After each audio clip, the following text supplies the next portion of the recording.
Hey, this is Nate coming at you from Bushcraft Ridge here today.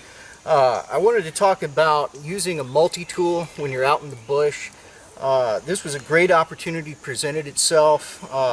We're clearing a small area to be a semi-permanent camp for us, and a lot of times you'll encounter stuff like barbed wire. It's left over from old farms or whatever it was here for.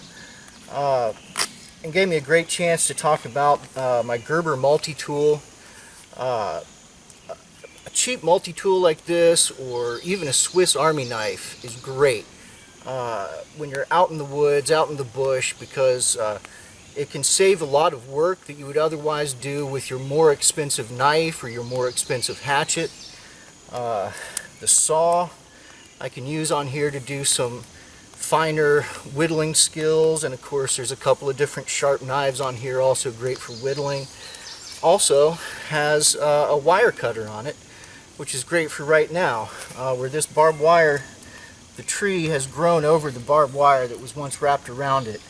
It's pretty thin. I think I should be able to cut through it without too much trouble. There we go. Now the rest of this, I'll get this other piece cut off. The rest of this should just be buried in the dirt, and I'll try to preserve the whole strands as much as I can. I can wrap this up, I can repurpose it to lash primitive shelter, maybe while I'm out here, or coil it up, pack it out with me. Whatever I do, I don't want to just leave it out in the woods. Alright, thanks. Remember to like, subscribe, share this, and thanks for watching. We'll see you again.